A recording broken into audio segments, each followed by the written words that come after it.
یہ تھے جناب عالم گورنر صاحب جو آپ کے سامنے بہت ہی نواز رہے تھے۔ آئیے میں بہت ہی ادب احترام کے ساتھ گزارش کر رہا ہوں حجت الاسلام والمسلمین مولانا سید پروگرام مصطفیٰ صاحب کے مولانا صاحب سے تشریف لائیں اور اپنے بیان سے ممکن کو فرمائیں۔ بر محمد و آل محمد صلوات۔ لا حول ولا قوة الا باللہ العلی العظیم۔ حسبنا اللہ ونعم الوکیل، نعم المولا ونعم النصیر۔ بسم اللہ الرحمن الرحیم۔ الحمد للہ الذی ہدانا لہذا وما كنا لنہتدی لولا ان ہدانا اللہ۔ لقد جاءت رسل ربنا بالحق۔ اما بعد فقد قال اللہ تعالی وتبارک فی کتابہ المجید۔ بسم اللہ الرحمن الرحیم۔ قل لا اسألکم علیہ اجرا الا المودۃ فی القربى۔ ایک صلوات بھیج دے گا۔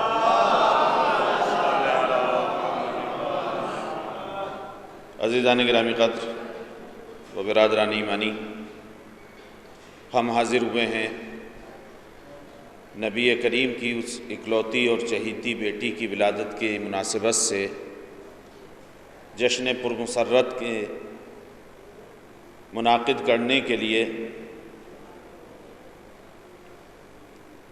ابھی مجھ سے قبل جو بھی اسٹیج پر اور مائک پر آیا اس نے گزارش کی کہ جو لوگ باہر کھڑے ہوئے ہیں وہ اندر تشریف لے آئیں، لیکن میں اس طریقے کی کوئی گزارش کرنے کا عادی نہیں ہوں کہ جو باہر کھڑے ہیں وہ اندر آ جائیں یا جو گھر ہیں وہ فرش عزا پر آ جائیں، اس لیے کہ میرا ایک نظریہ ہے، یہ مقام ثواب ہے۔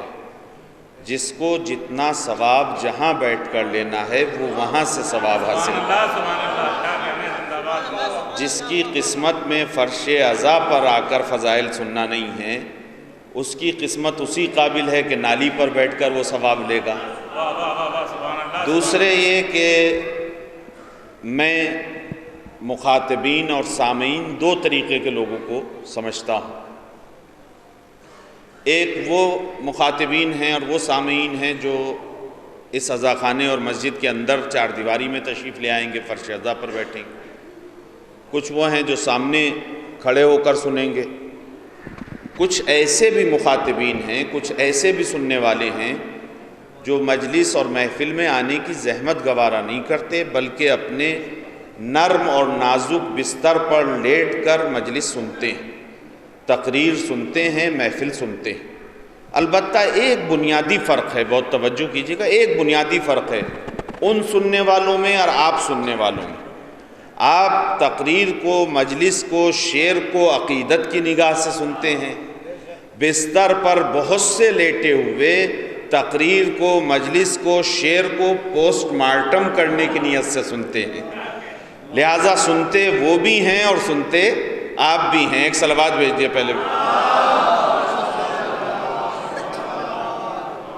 سامعین وہ بھی ہیں جو اپنے بستر پر گھروں میں لیٹ کر ہماری مجلسوں کو سنتے ہیں، ہماری تقریروں کو سنتے ہیں، شاعر کے شعر کو سنتے ہیں، لیکن ان کا نظریہ اور مقصد آپ کے مقصد سے الگ ہوتا ہے۔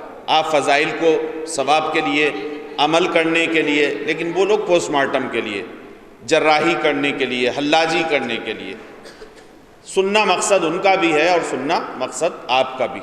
لہٰذا ایسے سامعین سے جو گھر میں لیٹ کر محفلوں کو اور مجلسوں کو سنتے ہیں، میں یہ گزارش کرنا چاہتا ہوں کہ وہ جب ان مقصد کو اور ان مجلس کو اور ان محفلوں کو سنیں تو عقیدت کے کانوں سے سنیں یا نہ سنیں، لیکن اتنا ضرور سمجھ لیں کہ ہم ذکر نہیں کرتے، ہم مجلس اور محفل میں کسی کا تذکرہ نہیں کرتے، مگر صرف اس کا ذکر کرتے ہیں جس کا ذکر اللہ نے ہم سے چاہا ہے، کیا کہنے، سبحان اللہ سبحان اللہ، جس کا ذکر رسول اللہ نے ہم سے چاہا ہے، جس کا ذکر اللہ اور اس کے نبی نے ہم سے چاہا ہے، اس کا ذکر ہم منبر سے ہم اسٹیج سے، ابھی میں ہی نہیں میرے بعد میں جتنے شاعر اور ذاکر اور ناظم جو بھی آئے گا وہ ذکر کرے گا، اپنا تذکرہ نہیں کرے گا بلکہ اہل بیت کا تذکرہ کرے گا،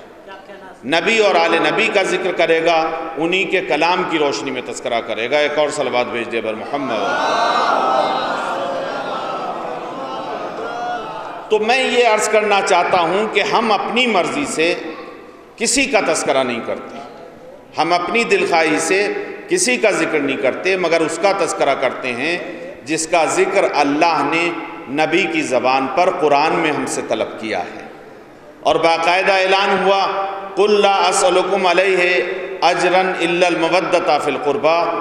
جب نبی کریم مبعوث برسالت ہوئے اور نبی کریم نے زحمت برداشت کرتے ہوئے اسلام کی راہ میں ان نئے نویلے مسلمانوں کو کلمہ پڑھوایا، لہٰذا انسان کتنا بھی ناشکرا ہو لیکن وہ یہ جانتا ہے کہ جب کوئی زحمت کرتا ہے تو اس کے لیے حق الزحمہ بھی اس کو دینا چاہیے، اس کی مزد اور مزدوری بھی اس تک پہنچنا چاہیے۔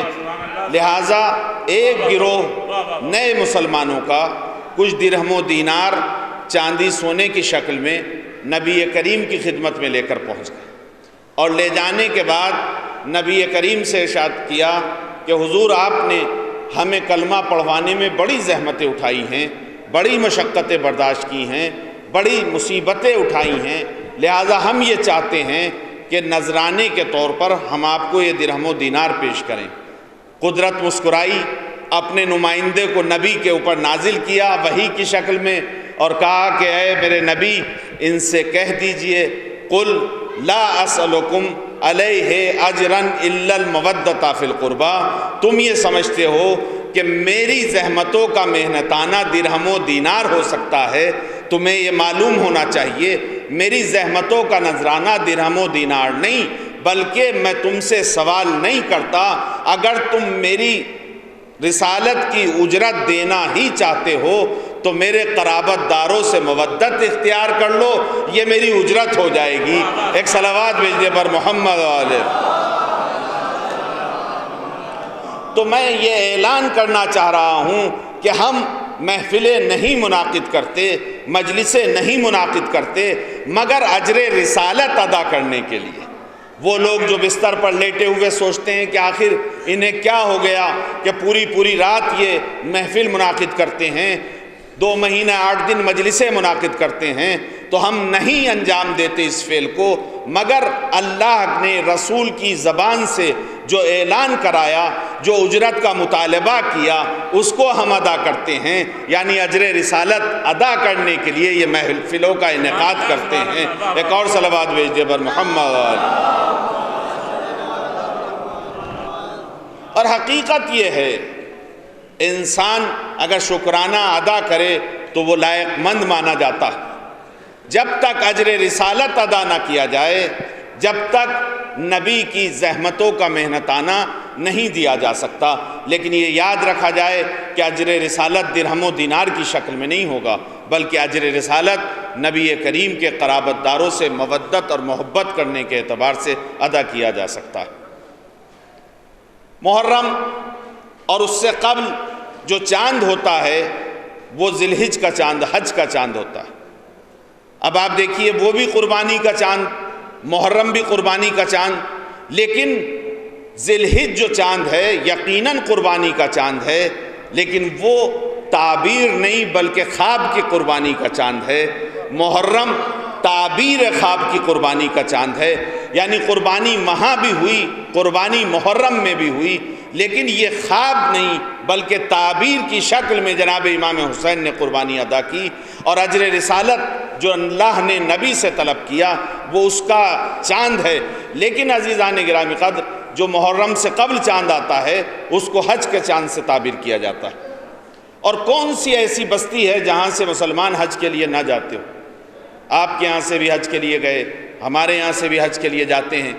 گزشتہ سال ایسا ہوا کہ میں اپنے گھر پر موجود تھا، میں نے دیکھا کہ ایک پڑوسی کے ہاں ایک بزرگ نے آ کر کنڈی کھٹکھٹائی، دستک دی، اتفاق سے پڑوسی کے آنے سے قبل میں گھر سے باہر نکلا اور میں نے معلوم کیا کہ چچا خیریت تو ہے، آج اتنی صبح سویرے آپ یہاں کیا کر رہے ہیں؟ کہا مولانا آپ کو معلوم نہیں، ہم اس سال حج کے ارادے سے ہیں اور اس سال حج پر جانا چاہتے ہیں۔ مجھے بھی تھوڑا سا مزاح سوجی، میں نے معلوم کیا چچا حج تو سعودی عرب میں مکہ شہر کے درمیان خانہ کعبہ کے اندر ہوتا ہے، یہاں حج کا کیا تعلق ہے؟ کہنے لگے مولانا آپ بھی مذاق کر رہے ہیں۔ میں کہا نہیں بتائیے تو صحیح، آخر یہاں حج سے کیا تعلق ہے؟ کہا وجہ یہ ہے کہ 1 سال قبل ہم نے ان صاحب سے 100 روپے ادھار لے لیے تھے، جس کی ادائیگی کے لیے ہم یہاں پر حاضر ہوئے ہیں۔ میں نے عرض کیا کہ سال میں 365 دن ہوتے ہیں، آپ کو 364 دن یاد نہیں آئے قرضہ اتارنے کے لیے، آج کیوں یاد آیا؟ کہا ہم نے بتایا کہ ہم حج پر جانا چاہتے ہیں۔ میں کہا حج کا ان کے قرضے سے کیا تعلق ہے؟ حج کا ان کے قرضے سے کیا تعلق ہے؟ جہاں تک میری آواز پہنچ رہی ہے، میں نے عرض کیا کہ میں دونوں سامعین کو احترام کی نگاہ سے دیکھتا ہوں، چاہے اپنے بستر پر لیٹ کر اس ذکر کو سن رہے ہوں یا فرش عزا پر آ کر اس تذکرے کو سن رہے ہوں، ہم کیا کرتے ہیں، کیوں کرتے ہیں، یہ رات بھر محفل میں کس کا تذکرہ کرتے ہیں، یہ عرض کرنا چاہ رہا ہوں۔ میں کہا کہ آخر آج کیوں ان کا قرضہ یاد آیا؟ کہا ہم حج پر جانا چاہتے ہیں۔ میں کہا حج پر جانے سے قرضے کا کیا تعلق؟ مولانا آپ بھی مذاق کرتے ہیں، آپ کو مسئلہ نہیں آتا۔ میں کہا آپ ہی بتا دیجئے، اس لیے کہ بہت سے مسئلے ہمیں مومنین سے سننے کو ملتے ہیں۔ آپ نے دیکھا ہوگا اکثر مومنین آتے ہیں ہمارے پاس اور مسئلہ معلوم کرنے کم معلوم بتانے کے لیے زیادہ آتے ہیں، تاکہ ہم ان کا بھی نام لکھ لیں کہ مسئلہ ان سے بھی آتا ہے۔ کہا آپ ہی بتا دیجئے۔ کہا کسی بھی فقہ سے آپ معلوم کر سکتے ہیں، جب تک کسی بھی صاحب کا قرضہ موجود ہو تو حج صحیح نہیں ہو سکتا۔ کسی بھی مسلک کا تعلق رکھنے والا ہو، چاہے وہ بریلوی مسلک سے تعلق رکھتا ہو، چاہے وہ دیوبند مسلک سے تعلق رکھتا ہو، چاہے وہ حنفی مسلک سے تعلق رکھتا ہو، چاہے وہ جعفری، کسی بھی مسلک سے تعلق رکھتا ہو، سب کے ہاں مسئلہ متفق علیہ ہے، جب تک قرضہ ادا نہ ہو جائے گا حج نہیں ہوگا۔ مجھے کہنے دیجئے کہ اگر اچھو کا نتھو کا قرضہ ادا نہ ہو تو ایک عام مسلمان کا حج نہ ہو۔ اگر مسلمان نبی کی اجرت ادا نہ کریں، نبی کا قرضہ ادا نہ کریں اس اجر رسالت کی شکل میں، تو ان کا حج کیسے ہو سکتا ہے؟ ایک صلوات بھیج دیا بر محمد علیہ۔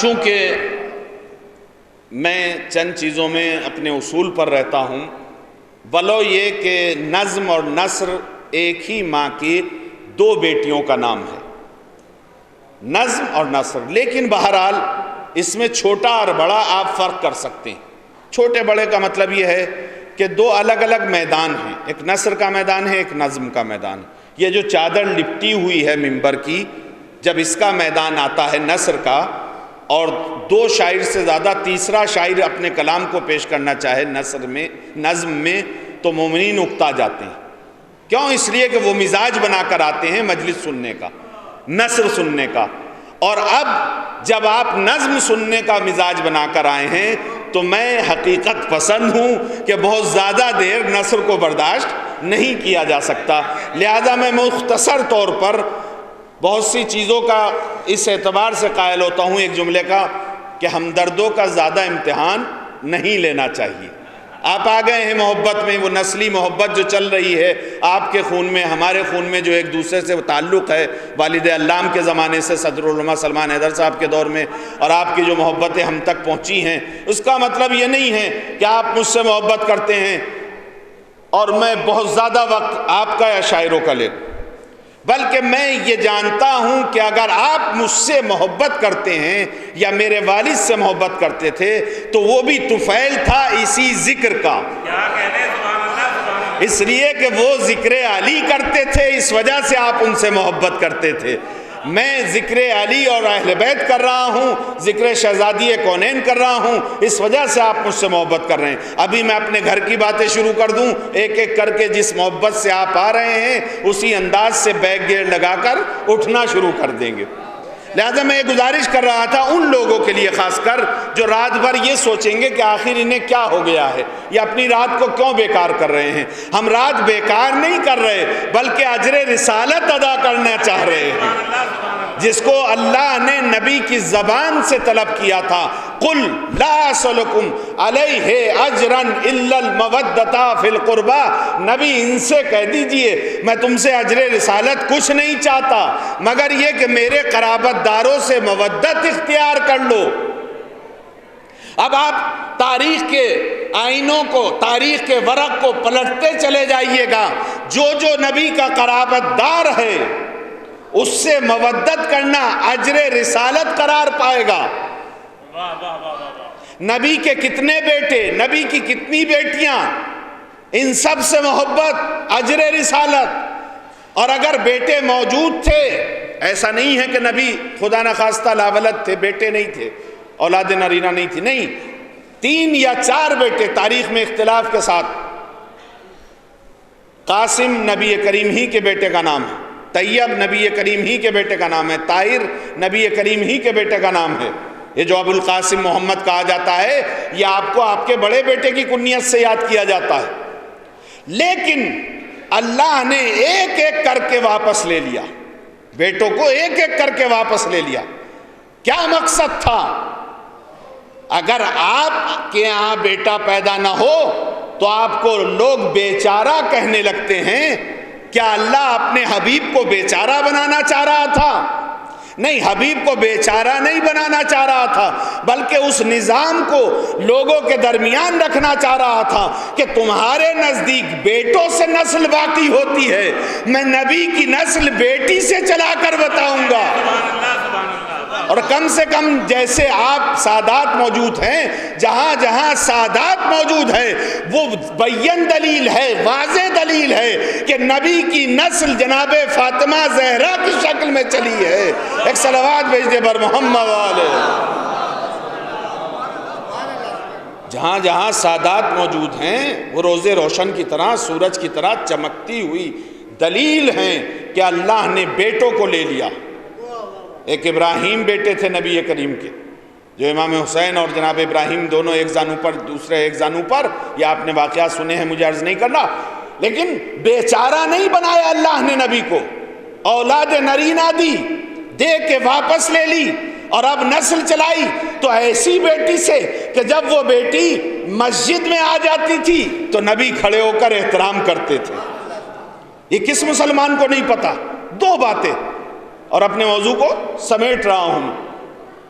کس مسلمان کو نہیں پتا کہ نبی کی بیٹی جب مسجد میں آتی تھی نبی کھڑے ہو کر احترام کرتے تھے؟ سچ بتائیے، آپ کی بیٹی کتنی بڑی اس مجمع میں آ سکتی ہے؟ ظاہر سی بات ہے جب تک وہ پردے میں نہ بیٹھے، جب تک وہ چادر نہ اوڑھے، یعنی سن رسیدہ بیٹی نہیں، بلکہ اگر بچپن کے عالم میں بھی فاطمہ مسجد میں آ رہی تھی تو نبی یہ بتا رہے تھے انہیں سن و سال کی قید کا انتظار نہیں ہوتا، یہ بچے بھی ہوتے ہیں تو لائق احترام ہوتے ہیں۔ یہ بچپن کے عالم میں بھی لائق احترام ہوتے ہیں۔ جب شہزادی تشریف لاتی نبی کریم کھڑے ہو کر احترام کرتے۔ آپ کہیں گے مولانا یہ تو ہمیں پتہ ہے، آپ کوئی نئی بات پیش کیوں نہیں کر رہے؟ کہا اسی سے میں گوشہ نکالنا چاہ رہا ہوں اور تمام مسلک کے مسلمانوں سے ایک سوال کرنا چاہتا ہوں۔ پہلے یہ اقرار کہ نبی کریم اپنی بیٹی کا کھڑے ہو کر احترام کرتے تھے یا نہیں؟ کہا مولانا سب کو پتا ہے، تو اتنا اور بتا دیجئے گا کہ اگر نبی کی اور بیٹی بھی کوئی تھی تو اس کا بھی کھڑے ہو کر احترام کرتے تھے یا نہیں؟ اگر اور بیٹی تھی تو اس کا بھی کھڑے ہو کر احترام کرتے تھے۔ یہ سوال اپنی جگہ پر ہے، سوچئے گا، کتابوں تک پہنچئے گا، علماء کے دروازے کو جا کے دستک دیجئے گا۔ ایک صرف فاطمہ زہرا کے آنے پر کھڑے ہونے کا احترام اور انتظار، لیکن ایک جملہ میں سوال کرنا چاہ رہا ہوں ان لوگوں سے جو بستر پر لیٹ کر ہماری تقریروں کا پوسٹ مارٹم کے نظریے سے مطالعہ کرتے ہیں اور سنتے ہیں، کہ جب کبھی شہزادی آئیں کھڑے ہو کر احترام کیا، تو آپ یہ بتائیے کہ ہم جو مسلمان قرار پائے ان کے اوپر کیا نبی کی ہر سنت پہ عمل کرنا ضروری نہیں ہے؟ چلیے ہمیں تو آپ نے شیعہ کہہ کر الگ کر دیا. ہم نے پوچھا بھئی یہ شیعہ کیا ہوتا ہے، سنی کیا ہوتا ہے؟ کہا شیعہ نبی کی ہر سنت پر عمل نہیں کرتے، اس لیے ان کو سنی نہیں کہا جاتا. سنی یعنی سنتی، جو نبی کی ہر سنت پر عمل کرے. کیا کہنا ہے؟ بہت توجہ کیجئے، نبی کتنا اونچا پاجامہ پہنتے تھے یہ تو یاد رکھا، نبی کتنا لمبا کرتا پہنتے تھے یہ تو یاد رہا، نبی کتنی ریشیں دراز رکھتے تھے یہ تو یاد رہا. کیا کوئی باپ کو یہ یاد نہیں ہے کہ نبی اپنی بیٹی کا احترام کرتے تھے؟ اور اگر یاد ہے تو اپنی اپنی بیٹیوں کا احترام کھڑے ہو کر کیوں نہیں کرتے؟ کیا کہنا ہے؟ سبحان اللہ سبحان اللہ. اگر یاد ہے، کہاں میں یاد ہے، تو پھر کھڑے ہو کر احترام کیوں نہیں کرتے؟ یہ 17 دنی 34 رکعت جو الگ سے نافلہ پڑھی جاتی ہے، یہ سنت بھی تو ہے، یہ سیرت بھی تو ہے. لیکن نبی صرف بیٹی ہی کا احترام نہیں کر رہے تھے، وقت توجہ کیجئے گا، نبی صرف بیٹی ہی کا احترام نہیں کر رہے تھے بلکہ اعلان کر رہے تھے کہ یہ فاطمہ اکیلی میری بیٹی ہی نہیں ہے بلکہ وارث نبوت بھی ہے اور وارث امامت بھی ہے. اکیلی بیٹی ہی نہیں ہے، اس لیے کہ آگے آپ جیسے اذان کے مولانا آپ نے یہ جملہ کہہ کے چھوڑ دیا کہ آپ بیٹی کا احترام کیوں نہیں کرتے، تو ہم جیسے کسی صحابی کے ذہن میں یہ بات تو آنی چاہیے تھی نا کہ صاحب نبی سے پوچھتا تو معلوم کیا ہے نبی سے. کہا حضور کیا ہر باپ پر بیٹی کا احترام فرض ہے؟ بہت توجہ کیجئے گا، حضور سے معلوم کیا کسی صحابی نے کہ حضور کیا ہر باپ پر بیٹی کا احترام لازم ہے؟ نبی نے فرمایا نہیں، نبی نے فرمایا نہیں، لیکن اگر کسی کی بیٹی فاطمہ ہو، اللہ اکبر، جملہ سنیے، نئی فضیلت سنیے، نئے انداز دیکھیے، حضور کی زبانی فاطمہ زہرا کی فضیلت کا اندازہ لگائیے.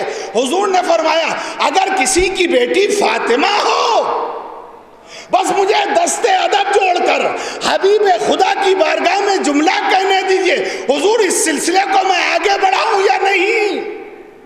بیٹی کا احترام ضروری نہیں ہے، لیکن اگر کسی کی بیٹی ثانیہ زہرا زینب کبریٰ ہو، بیٹی کا احترام ضروری نہیں ہے، لیکن اگر کسی کی بیٹی سکینہ بنت الحسین ہو، ایک صلوات بھیجئے بر محمد علیہ، نہیں ہے، صحیح فرما رہے ہیں حضور، لیکن یہ کہہ کے تو باپ کھول دیا نا دروازہ، نیا در کھولا کہ اگر کسی کی بیٹی فاطمہ ہو، یعنی اب اسے باپ کو احترام کرنا چاہیے. اسی وجہ سے میں اپنی ماں اور بہنوں کو پیغام دیتا چلوں، ان محفلوں سے مجلسوں سے پیغام ملنا چاہیے. باقاعدہ روایت میں نے پڑھا ہے کہ نبی کا ارشاد ہے کہ اپنی بیٹیوں کا نام اکثر فاطمہ رکھا کرو، اور ساتھ میں یہ حکم ہے کہ اگر تمہاری بیٹی کا نام فاطمہ ہے تو کبھی اس کو توہین آمیز جملوں سے یاد نہ کرو.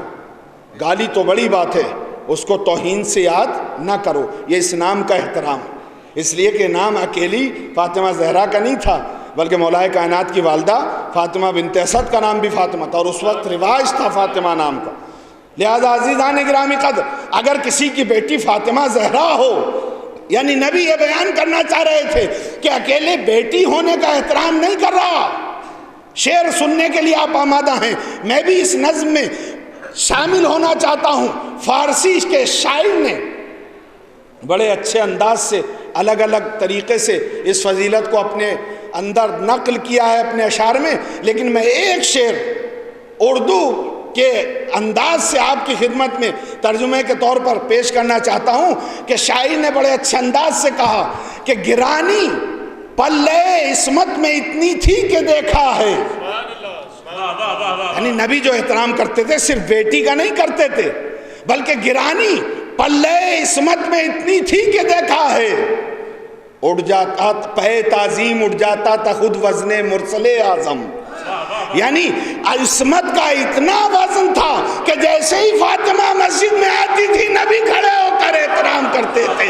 کیوں؟ اس لیے کہ 11 آنے والے اماموں کی ماں بن کر آ رہی تھی.